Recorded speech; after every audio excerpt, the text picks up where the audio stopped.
Hello my dear students, welcome back to my channel. Today in this video we are going to learn class 10 English lesson, a village cricket match written by A.G. McDonnell. So let's see what's there in this chapter. But before that, students, if you're viewing my video for the first time, do subscribe my channel and hit the bell icon so that you get the notifications of all the upcoming videos. Do watch the video till end, and if you like it, hit the like button and share with your friends. And yes, students, if you are looking for the complete guidance and you want to prepare well for your examinations, just visit the description box and find the link of the many question banks and model question paper books which are shared below.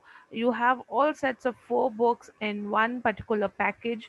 You can check the link and click it and take the books according to your requirements. You also have many other accessories you would need there, so just visit the description box and look at the books what you need, and also share with your friends. I hope it will be very helpful for you all.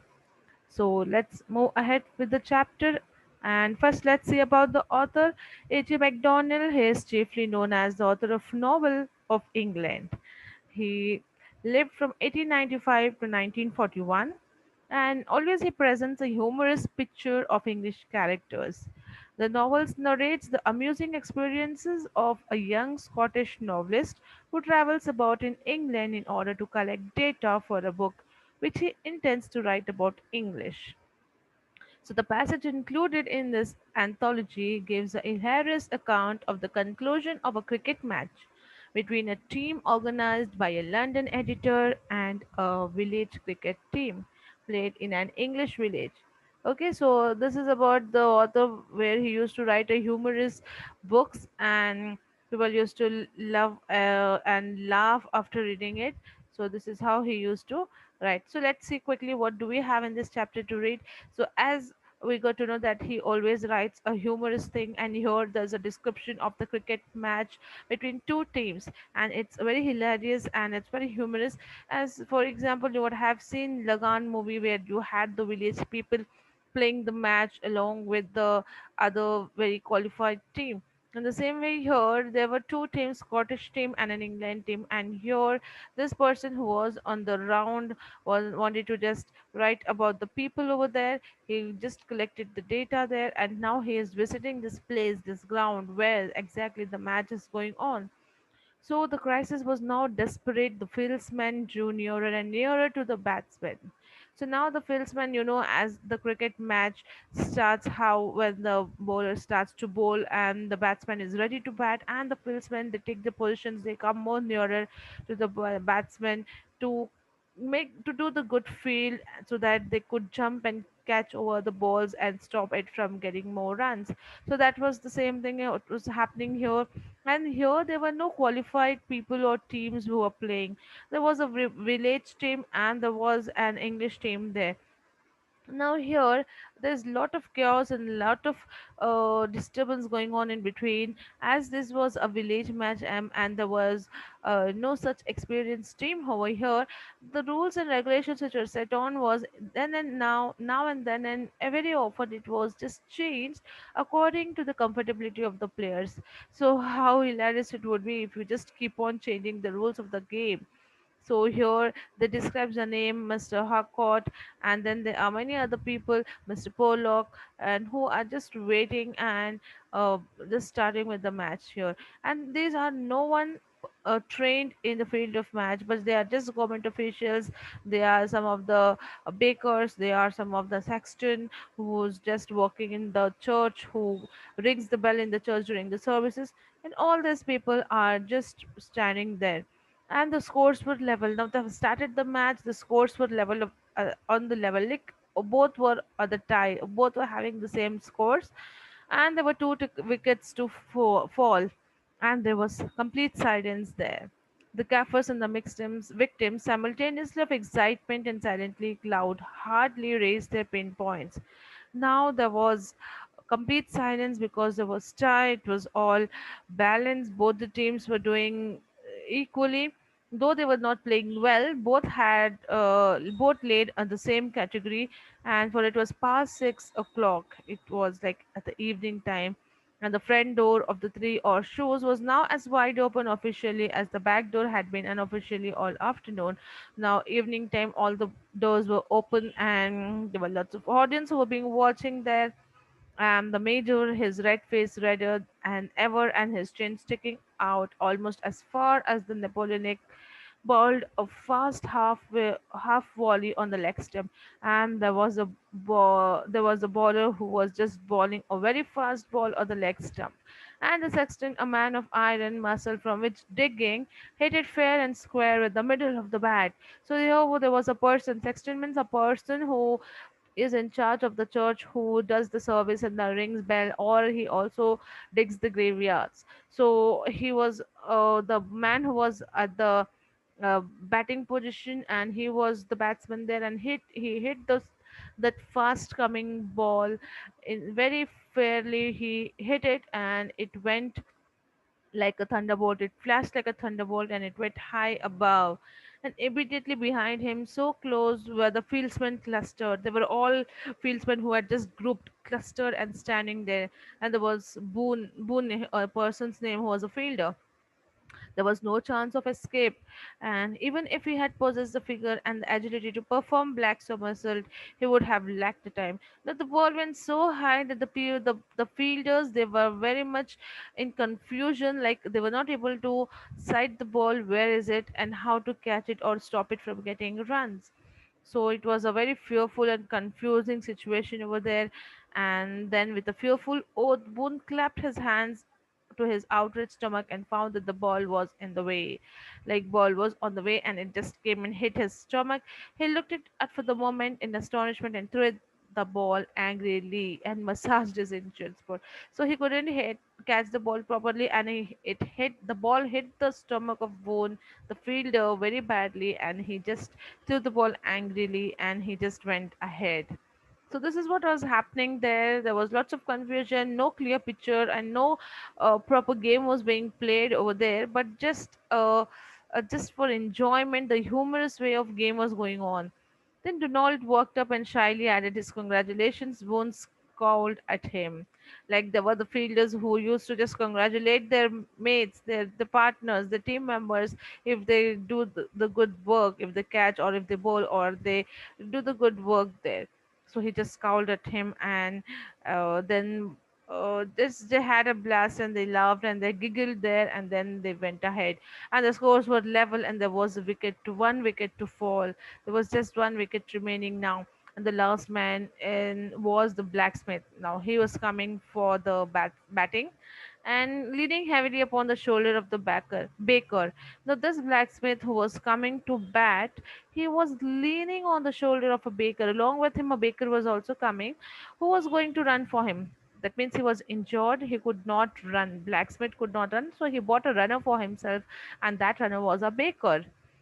And he took guard and looked around savagely. He took his position and he's looking here and there, like where to aim his uh, ball and how is he going to hit the ball. And he was clearly still in great rage. And then he received the ball and he hit up straight in the air, and the ball went to the enormous height. It went to such a height that it became difficult to focus, like in that deep cloudless blue sky, that where exactly the ball is and where is going to fall, and how the fielders are going to position themselves below that so that they can catch it. So up and up it went, and then at the top it seemed to hang motionless in the air. Means it was not visible, as if it has been hanging over in the air. Then, like a heroic but forlorn battle against the chief invention of Sir Isaac Newton, and then it began its slow descent. So here they are, as if Sir Isaac Newton has given his laws and theory of gravitation and this and that, and everything was going on, and then the ball began to slow down. It came slowly down.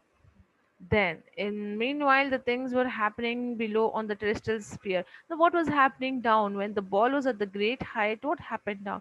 Down, there were much confusion among the fielders. There were Joe, there was Bill, and there was many other two more fielders were just running here and there. Their eyes were on the ball, and they were just running, and they couldn't aim. They could not position the ball, where is it, and one is just calling out the name of the Bill, and the Bill is calling the name of the Joe, and there was such a confusion that they were just trying to aim the ball, they see the ball where exactly it is, they wanted to locate the ball, but the situation was so bad that they couldn't uh, like find out properly where it is.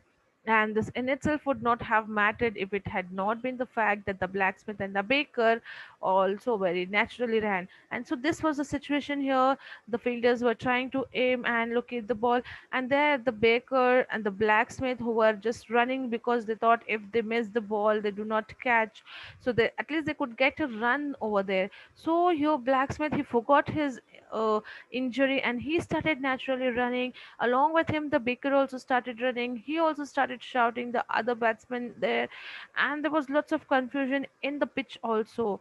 And they just started looking at the ball. Everybody's eye was on the ball, even the batsmen and the bowlers and the fielders, everybody.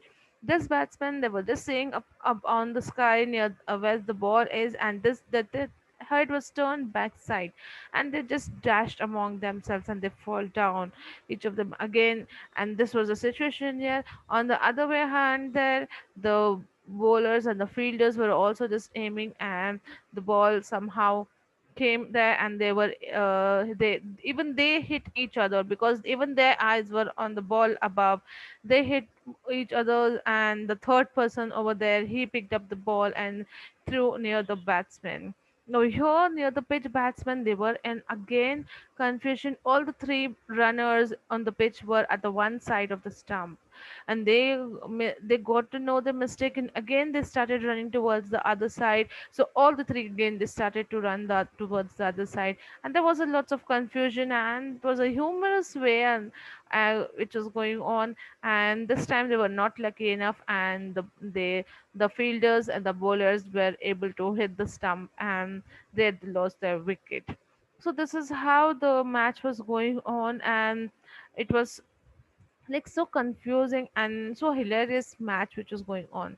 In the meantime, there was one professor of ballistics who would try to do his own calculations about where is the ball, how many, what is the calculation of angles, velocities, density of the air, and all his knowledge he was just using there and applying there, and he was just telling how the ball is going to arrive, and he had said just arrive at some conclusion with the photography and all these things.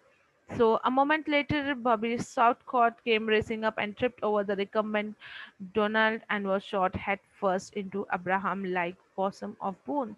Now here there was lots of confusion, and this is how the match was going on. And again there was a person who was just hit by two other fielders over there, and there was mess up in the field. And like there was no serious kind of match going on. It was totally, it was totally you can say a humorous kind of match going on. And the last ball came down, and to Mr. Hodge, it seemed a long time before the invention of Sir Isaac Newton finally triumphed.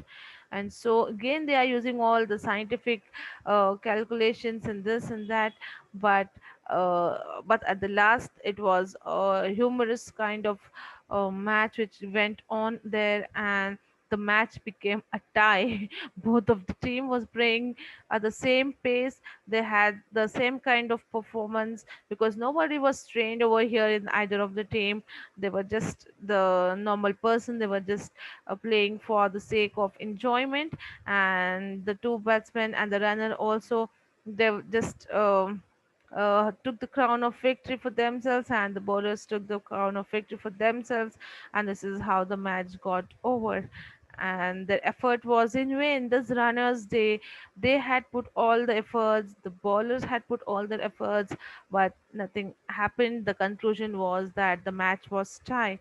And both the teams, after spending the time in the field, they went the three horseshoes, and they made a speech in Italian about the glories of England, and afterwards they fell asleep. This is how they end up with their weekend party. Actually, this was a weekend party, and weekend days when they wanted to enjoy it. So they had this humorous kind of match, a village cricket match which was going on. So there's nothing about the seriousness, like everything is hilarious, everything is humorous. There's lots of confusion, lots of problems, and problems in the sense funny problems which they are creating by themselves, and this is how the whole match goes on. So this is what the lesson about a humorous cricket match which was going on between the two teams who were not trained at all, and this is how they enjoyed their weekend party. So here we come to an end with the lesson, and if you like the video, do hit the like button and share with your friends, and do visit the description box for the books which are the links which are provided for the books, which will be very helpful for you. Till and stay tuned. We'll be back soon with more such videos. Till then, take care and stay safe. Thank you.